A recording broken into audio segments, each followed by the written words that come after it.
All right. Hi, everyone. Welcome to Friday Focus on Your Future. We have Miss Jenny Johnston here. She's going to be going over the soft skill of time management. So we are going to have her for a few sessions this semester and next semester. And so I'm going to turn it over to her and we will get started right away. Hi, everybody. My name is Jenny Johnston. I am an ITA, which is an instructional team advisor, and an HST with Lakeview. And I'm going to go over some tips on time management. So I want to make sure first, can everybody see the whole screen? There's no like gray blocks or anything? Okay, because I have your pictures up. I like to be able to see people, but sometimes it blocks a portion out. So you can see the whole thing where it says before we, Yep. and I can't see what it says, start. Okay. So it's really important. One of the things I'm going to talk about today is about our attention. So since you're here and since you care about learning some time management skills, I think it's really important for your phones to be on silent and ideally not right next to you. They're very distracting. And on your computer to have your tabs closed, because you can't really pay attention to this presentation and also be looking at Instagram or YouTube at the same time. So there's no reason to have anything else open. So if you can have this tab open and your phone's away, you will get the most out of this presentation. So we're going to go over time management for teens. And tip number one is the myth of multitasking. So multitasking is when we think that we can do many things at one time, or what we're really doing is switching between tasks. So we start something, we get distracted, we do something else, we get distracted, we do something else. We come back to project number one, we don't remember where we were. And this is really, really challenging. So we're going to do a little activity. And if you have a little scratch piece of paper next to you, that can help. You're going to write your time down. So when the timer starts, you're going to say the letters A through J loud and clearly. So you might want to be muted. I see some of you with multiple people around. This might be a little bit hard, but you could do it together, group activity. So you're not trying to be like a speed person. A, B, C, D, E, F, G, you're just A, B, C. You're just going to say the letters A to J loud and clear. And then you're going to write down how long it takes you. So when I hit start, you guys go ahead and start this. Hold on. Did I mess up? Yes. Hold on. Okay, start.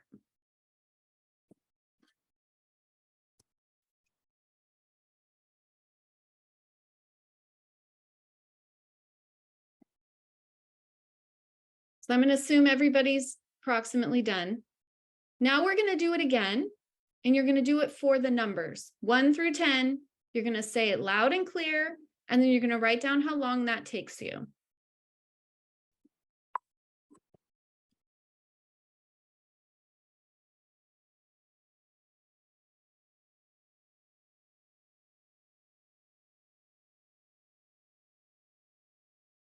Now you're going to add these two numbers together, and that's going to be C. Sorry, I didn't mention before about labeling them, but add those two together, because what we're going to do next is we're going to combine these two things.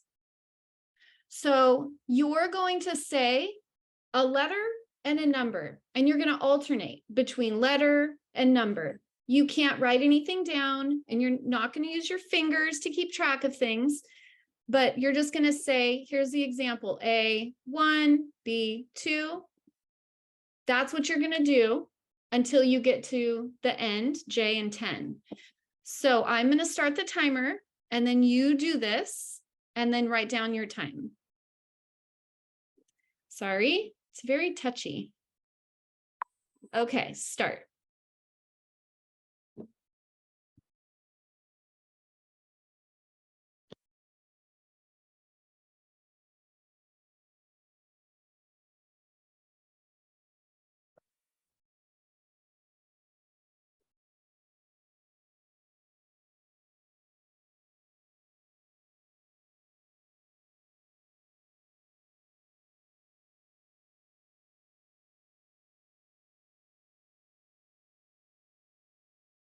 So I'm going to pause it there, and you're going to write down your total, how long that took you. So compare your numbers C and D, the number it took you to do them both separately, and then the number it took you to do them together. And we're not going to be able to share out or anything, but most likely you were much slower going between letter, number, because your brain is having to switch the task again. So typically it takes people about twice as long to complete that task while they're switching between the two things. And this is significant. I like this activity because most of you are probably task switching nonstop all day long. And if that's happening, then the amount of time it's taking you to get anything done is also going to be taking at least twice as long to get those things done. And so why does this matter? Well, this presentation is on time management. So I'm assuming you're here wanting to manage your time better. And when we manage our time better, then we can spend our time doing things we like to do instead of spending multiple, like way too long of time doing things that we don't really enjoy as much. So when we multitask, it typically takes twice as long to do anything, kind of like that activity. But the worst part is that it creates anxiety and stress in our body. The anxiety and stress that we feel when we're jumping back and forth between things increases double. And that has significant effects on how we feel, how we're thinking in our head, and a lot of different areas of our life. Multitasking is exhausting for your brain. It literally takes energy out of your brain to continually be switching tasks. There are various links throughout the slides, and you can get these later. The links go to either a podcast or an article or something interesting related to this topic if you want to go looking more into these things. And I also have a resource sheet with everything on it, and I'll share both of those things with you guys as well. So we get better at what we do over and over and over again. That's how we practice anything in our life. If you learn an instrument, it's by practice. You do it over and over. So if you are task switching all day and you're going between math homework to Instagram, to a YouTube, to your English, every time you're doing that, you have to teach your brain to come back, to focus again. And what it's learning is it's learning how to be distracted. So you want to be really, really mindful of what you're teaching your brain to do. It also matters because it takes much longer to get anything done. And that the research on multitasking is really interesting because what they find is people who think that they're great multitaskers are actually really, really bad at it. When they take them into the lab and they study them, they're actually really bad at doing anything efficiently. They think they're doing it well, but in reality, your brains can't function great when they're scattered in so many different directions. So what can you do? We can work on our focus. Oh, geez. Do not know what just happened there. Sorry about that. Okay, we can work on our focus. We get better at what we practice. This is a link to a podcast about how to increase our focus, our ability to focus, but focusing on one thing is something that you can try. Practicing doing nothing is something else you can try. And I know this seems very far-fetched. In our day and age, doing nothing is almost unheard of. But being bored, that's where our brain gets creative. That's where we have great ideas and we think about, like I have a math degree, and when I was going through my degree, I would get the answers to a math problem I couldn't solve when I was off on a walk doing nothing because my brain was processing all the things going on in my life. So I know in this day and age, there's not a lot of times that teens want to do nothing, but I encourage you to practice and just see what that might be like. And then learn to single task, which is where you pick one thing and you work on it and you don't do anything else until you finish either a time period that you set or you finish the task, and then you can move on to something else. You'll find you're very efficient this way, you're very productive, and that it is so satisfying to get something done. And I really do think you'll be amazed at how quickly you can get things done when you practice this skill. And by doing this, you're going to gain a lot more time to do things that you enjoy. And you know, some of you probably really enjoy your schoolwork and you have other things you enjoy, but it's just so much more efficient to spend our time doing one thing, moving on to something else, doing that thing, and then having time to explore other things we might be interested in learning or doing. So to practice this, these are suggestions.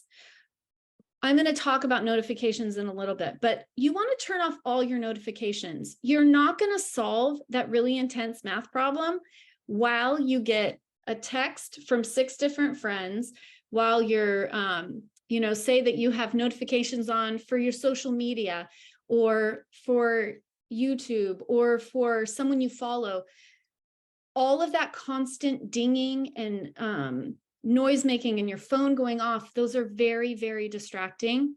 Every time it happens, your brain has to make a decision. Do I pay attention to that or do I keep doing what I'm doing?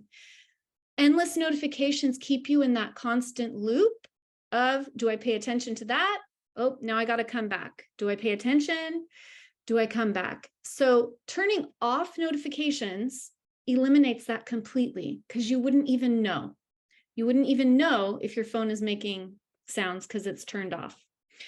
And this can feel very scary and unknown because we're not used to that. We're not used to being unavailable, but it's another thing you can practice. Your friends will be okay if you don't get back to them right away. Maybe it's your parent, but maybe you need to have a conversation with your parent that you're going to be working on something and you need to not be interrupted.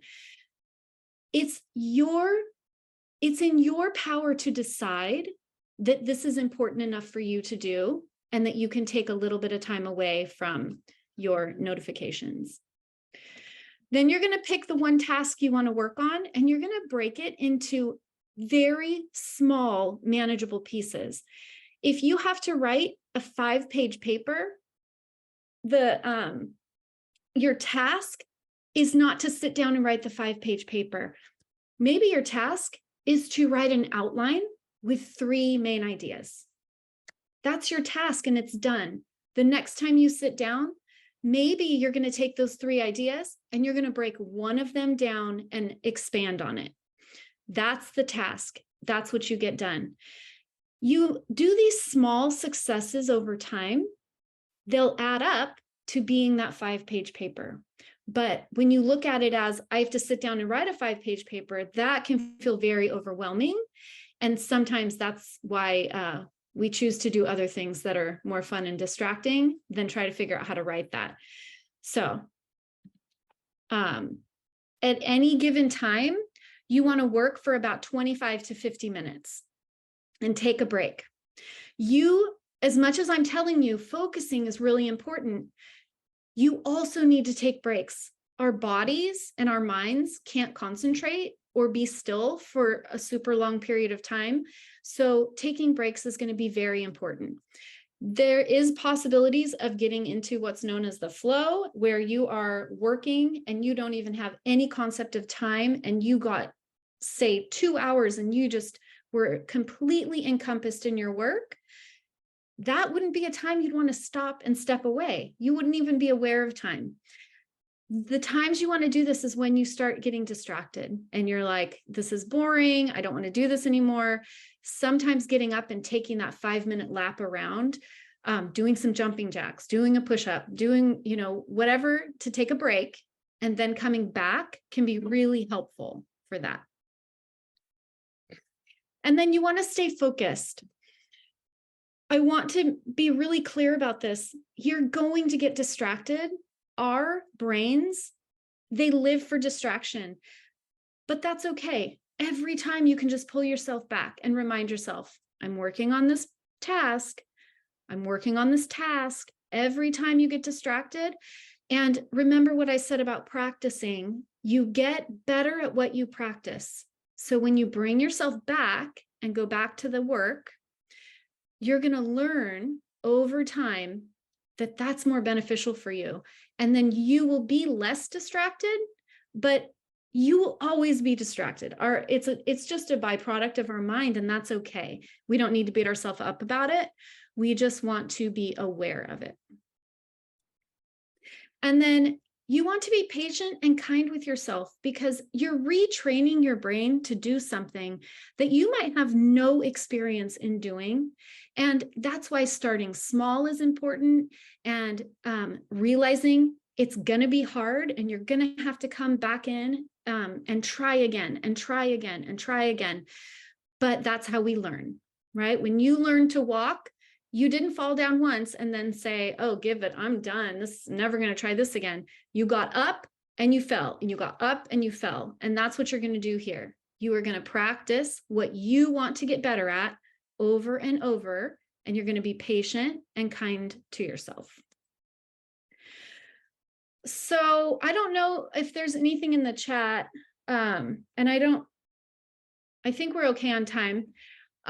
We're okay on time. I don't have any direct questions right now in the chat. Everybody seems as they're just listening intently. Okay.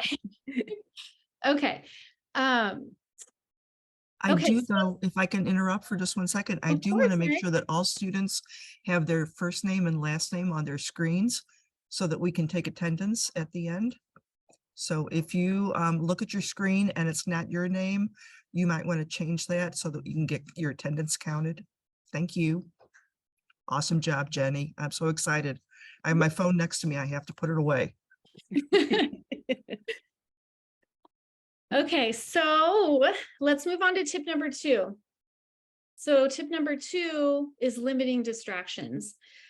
And I've already kind of talked about this, but they go so closely together. If we want to not multitask, we want to limit our distractions. And common sources of distractions are our phones and our computers and our people, our friends and our family, and our thoughts. So these are common ways that we can just get pulled in different directions when we're trying to do something. So with our phones, what can be done? Turning off notifications, I already talked about. Turn on grayscale. And I don't know if you guys know about this. And I have an Android. It's very easy on Android to put grayscale on. On iPhone, it's much more complicated. But grayscale turns your phone black and white. I promise you, if you try it, you will be amazed to see how boring your phone looks. And that can sometimes help keep us from needing to be looking at our phone all the time. So it's just a suggestion you might want to try. When I was first trying to stop spending so much time on my phone, I left it on grayscale all the time because I learned that my calendar was really pretty and I would just look at my calendar and there'd be no reason, but not having the colors there made it so much less interesting. Other things on your phone that are useful, focus mode and do not disturb. So focus mode is an option. And again, this is on Android. I'm not sure if iPhones are the same, but in focus mode, you click the button and focus mode turns off anything that you have chosen as distracting. So any apps you don't want to notify you, any games you don't want to be available, whatever you want, focus mode will take them off. On my phone, it grays them out. So they're just not options.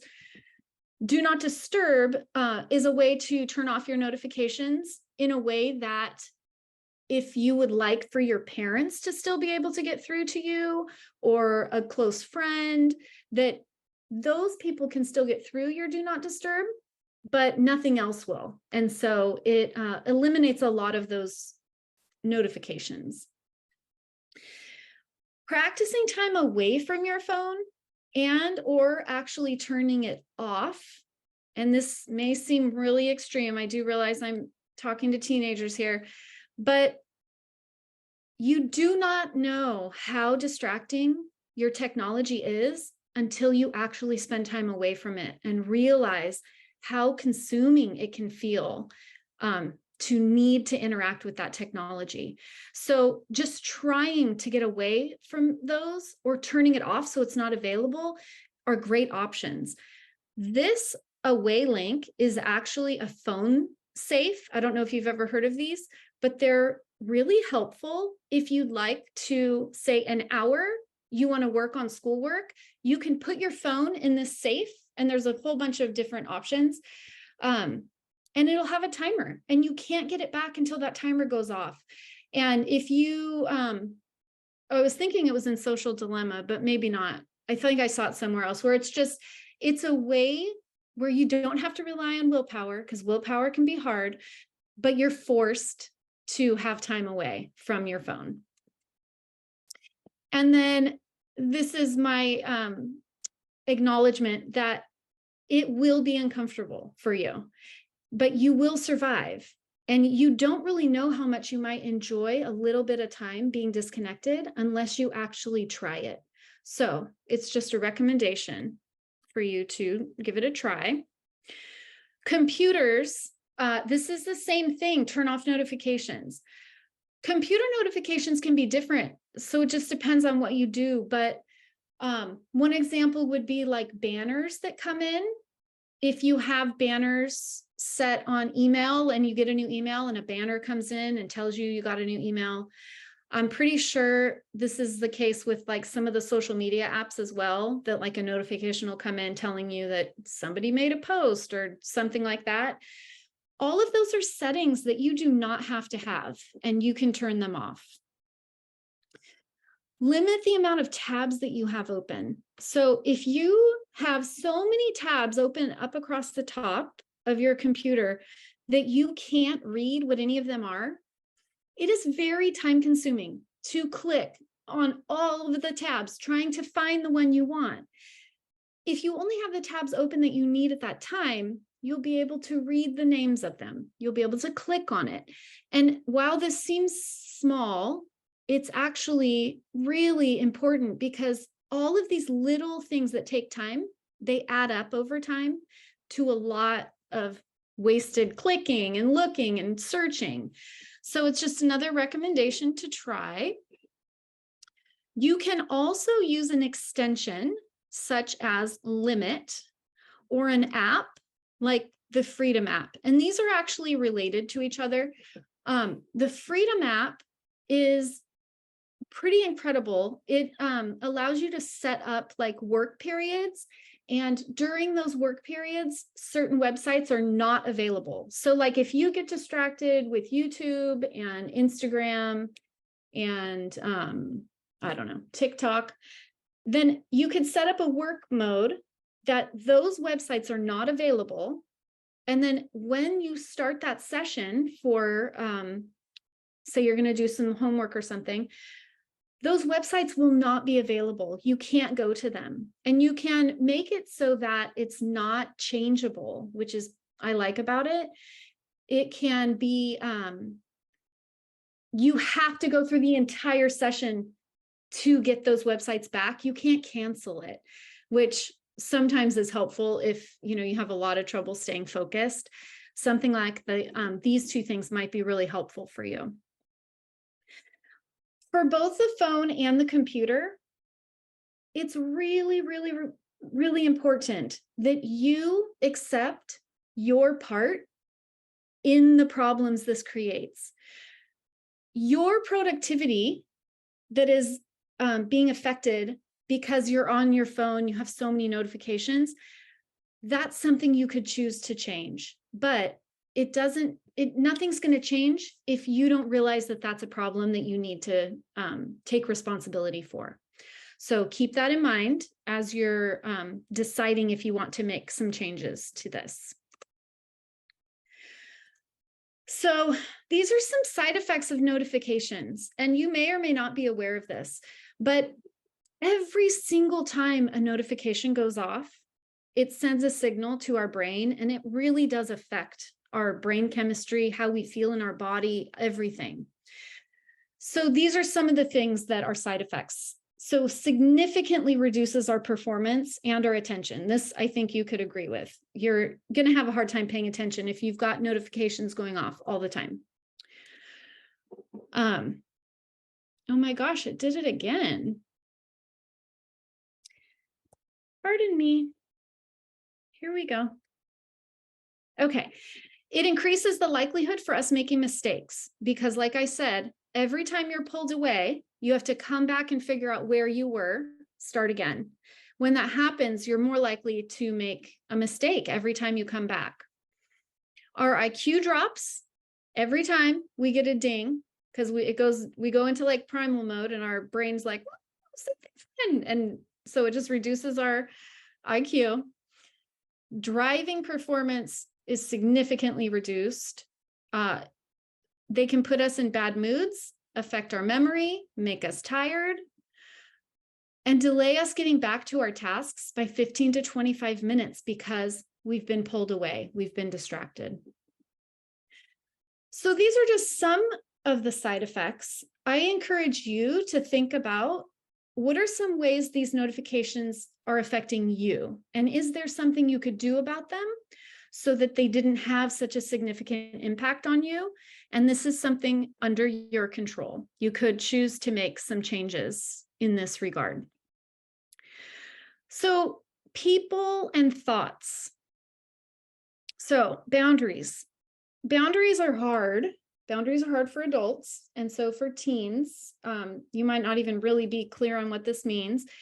But boundaries with others, I would say, it's like, say your friends want to go and do something, but you really want to get your homework done. It's being able to say, hey, I'd love to go with you guys, but I have to spend 45 minutes doing this first. Then I'll join you. That's having a boundary that is protecting you and allowing you to choose how you want to spend your time. And then also still respecting that you want to spend time with your friends as well. Boundaries with yourself is in line with what I was talking about with, can you put your phone away? Can you not go on TikTok while you're working on your math project? Can you focus on something? This is an example of having a boundary with yourself would be, I'm going to work for 25 minutes on this task, and then I'll allow myself to go scroll Instagram. That would be a boundary. If you choose 5 minutes in to go open Instagram and get distracted, that is an issue with yourself. That is something where you want to work harder on learning how to stay strong with your boundaries. And that's where I gave the suggestion of the phone safe, because then you don't have to argue with yourself. It's a non-negotiable. The phone is in the safe for 25 minutes. You can have it when you're done. And if you need to do that, I think that's perfectly acceptable. Otherwise, if you keep just breaking your own boundaries, you're just reinforcing the idea that you can't follow through on things. And remember, we get better at what we practice. So we want to be careful of what we're practicing. Think about where you do your work and what you're allowing in your space. So this could be anything. Like, are you trying to get work done in the middle of the dining room and you have 3 siblings screaming and crying and playing Legos or building blocks or whatever? And so you can't concentrate. Or did you go to a coffee shop and all your friends are there and there's no way you're going to get any work done? Or is your desk a mess and so you can't concentrate because there's so many things all over the place? These are things that they affect us from the outside, and then they come in and then they affect how we're thinking and how we behave based on what we have in our environment. And so you just want to be very mindful of that. If you're trying to get something very important done, being somewhere quiet and still and by yourself is probably a better idea. And then it's really important if you can pay attention to your inner voice and your emotions. And I talked about this a little bit before with being kind. All of us have thousands and thousands and thousands of thoughts a day. And they're not always helpful. And they're sometimes just like, annoying, but they're just thoughts. And it is possible to ignore those thoughts, especially if they're unhelpful, and then build up those helpful ones. And what do I mean by helpful would be like, I'm doing a good job. I'm getting a lot of my work done, as opposed to here I go again, not getting anything done. Those are two differences in what we're thinking that can affect how we're spending our time, how much effort we put into doing things. Because if we are kind and supportive to ourselves, we're more likely to put effort in and want to get things done. And then I just put a little dig in here for soft skills number 2, which I will be doing on December 8th, and it's on self-regulation. So that's like managing our emotions, managing how we feel, dealing with life, things that come and go like that. And so that'll be on December 8th. Okay, so why this matters. This is the distractions and limiting distractions. So distractions and notifications are the number one hurdle towards you getting done. Those are typically the things that are pulling you this direction, that direction, and then taking so long to come back. And so it's causing things to take much longer to get done than they should. This matters because nobody but you can create these boundaries that are needed to get your stuff done. Your parents can't make you get your work done. You have to have that effort yourself. You have to want to put in that effort to have some boundaries. So you're not spending all day trying to get things done, but you are the one responsible. So it's one of your biggest jobs is to make yourself important enough that you want to do these things for you and for your success and for your future, and or just for the afternoon so you can go be with your friends instead of having to finish your schoolwork. You're going to get more of what you allow others to do and what you allow yourself to do. You get more of what you practice. So pay attention to what you're allowing distraction-wise, and take some control back of if there's situations that are not working for you, you can take some control of that and make that situation better and more helpful for you. And then believing in your own ability to get things done, this plays such a significant role in the effort that you put in. If you want to put in a lot of effort because you want to get your stuff done, you have to believe you're going to be able to get those things done. This belief in yourself comes back to how we talk to ourselves. If we're kind, if we're supportive, all of this is very connected. And so some of the things that I had said, like, I'm doing the best I can to get as much done as I can right now. Or, it's really hard to not be distracted, but I'm trying as much as I can to change my focus and focus better. Anything you want to improve, you can talk to yourself about how you want to make those changes in a more positive way that's supportive for you. And then you really can do anything if you believe in yourself. And so that belief in yourself and your ability to achieve whatever you want to achieve is really, really important. So what can you do? You can practice being uncomfortable.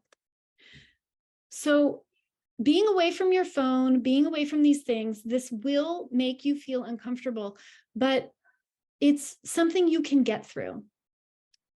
we've really been conditioned with our phones and all of our technology to crave the dopamine rush that we get from all of these things. All of the newness on social media. Every time we go on there, there's something new. All of the dings from our texts and our communications with other people. All of those give us little tiny bits of dopamine that make us feel good. And then we want more. So when we take that away, then we're gonna feel uncomfortable. But it's important to understand you'll be okay. You've got to give it a try to realize that you'll be okay. You might feel like you're missing out, because what if something happens while you're doing the schoolwork and you miss out on something all of your friends wanted to do?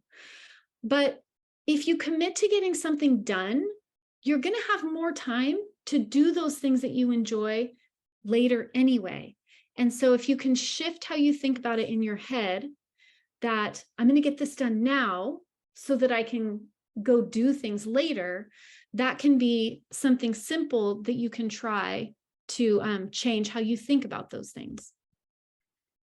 And then you've got to take ownership of the choices you make. So if you leave your notifications on, if you're getting distracted by Instagram, if you're choosing to procrastinate, that's okay. It's hard to make changes, but you have to take ownership and say, if I want to make this change, I've got to put in the effort. No one else can care enough for you. You have to care enough for yourself to make any of the changes that you want to make. So, steps to take. I love this book, How to Break Up with Your Phone. I've done a book club with people at my work. I think this is like my third time doing the book club. I have a 6-week book club plan if you or your parents want. The first part of the book is all about why it's so hard to take time away from our phones, why it's so hard to live without our notifications. And the second part is all about how to make the changes. So that's just a suggestion if anyone wants to try it. Okay, it's 1:40. Okay. Any specific questions in the chat? No questions in the chat, except for a couple wanting to know where they can get this information. So that will be posted on our site, and we'll make sure that we can get that information out to you guys, which also helps us if you, like Mary had said, if you have your first and last name on your screen, so we can take attendance and make sure that we get this info out to you. A comment, do I have to break up with my phone? Never.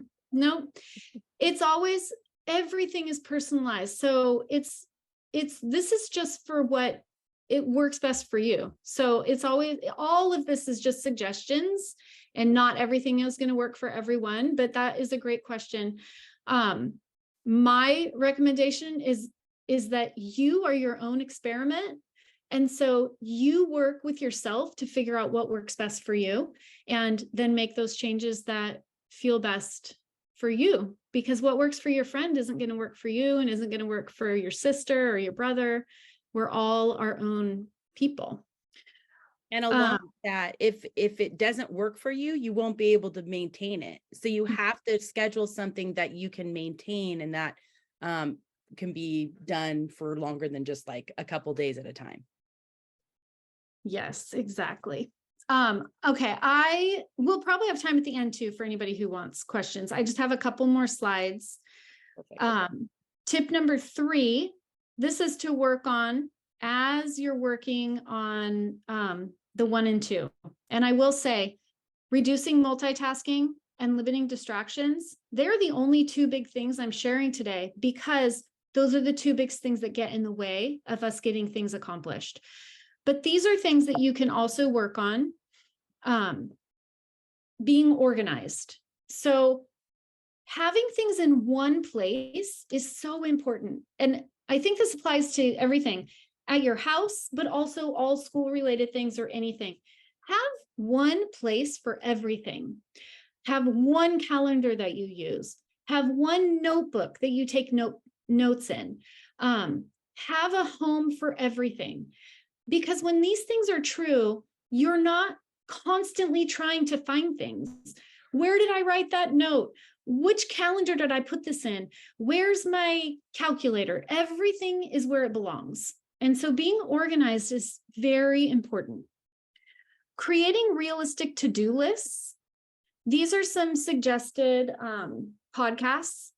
Keeping your to-do list short and having your to-do list be a contract with yourself are two important things to do. You don't want, well, you might, it's up to you. You don't want to have 35 things on a to-do list and every day you're just moving 33 of them over because you're only getting a few things done. If you create realistic to-do lists, then you can set a few things to get done one day. The next day you can have a few things to get done. The next day you can have a few things to get done. You're more likely to get those things actually accomplished. And this is a good way of just spreading things out. You know most of the time what your deadlines are. So how can you work backwards from your deadline to figure out, when do you want to work on this project? So things like that. And then your to-do list as a contract with yourself is important because you just want to know when you put something in your calendar or you put something on a to-do list, it's going to get done because that builds confidence in yourself. It builds the belief that you're reliable, that you can get things done. And that's just really important in building your confidence. Time blocking and batching similar items.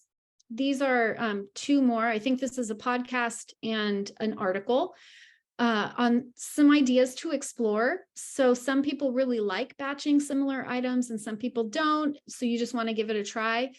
And time blocking is where you take a certain amount of time instead of working on that 5-page essay I had talked about like 3 times during the day in like small little chunks. You set aside time, say like an hour, and you're going to work just on that essay during that time. So that would be what time blocking is. Or during this time, I'm going to answer all of my emails, or I'm going to check my social media messages, or something like that, that you're doing at a specific time. And then planning ahead for deadlines. This is what I was talking about with the to-do lists. If you plan ahead for deadlines, you can work backwards to figure out what needs done when.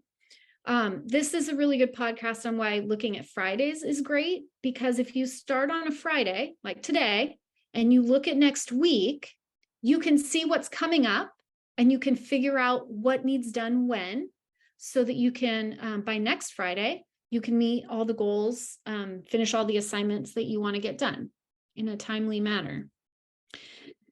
And then these are some last things to also consider. When is your prime time? Everybody's so individual. Some people work really good super early in the morning. And if they want to get something done, they do it right at that time. It's their prime time. Other people, they might work really well late at night when like the house is quiet, and maybe like from 10 to midnight, that's a really good time for them to work. Figure out what your prime time is, and then make sure that you can use that time wisely, because you need to get something really important done. You could do it during that time. Learning how to prioritize your tasks is important. What needs done now, what can wait, and what can be delegated or deleted. This is the Eisenhower method. So this link has an article, and I think there's a short video as well on learning how to prioritize your tasks and how to get them done in a consistent manner. And then what are some of the ways that you can reward yourself? So when you finish a task, or you finish a goal, or you finish a benchmark, you're always going to want that dopamine, or that hit of like feeling good. I've done something, I've accomplished something. And so you want to think for yourself, and this is another individual thing, how would you like to be rewarded when you finish that task, or when you finish that big project? And planning for that can be really helpful and fun, because that gives you something to look forward to when you've finished a task, especially like a big project or something. Figure out a way to reward yourself when you get to the end of that. And then what do you wish you had more time to do? Because once you increase your productivity, you're going to have some extra time on your hands. When you figure out the amount of time it saves by being focused on things, you're really going to be able to spend some extra time doing things outside of these like tasks that you have. So think about hobbies, things you want to do with your friends, places you want to go, things to do, something you want to learn, instruments, languages. Like there's just endless things that you can do with that extra time that you gain. And then, okay, that's it. So I appreciate all of you guys coming. I want to remind you, you can do anything you set your mind to. And then there is my contact information if anybody needs it. And then I don't know if I should stop sharing or not, because I don't know with the recording.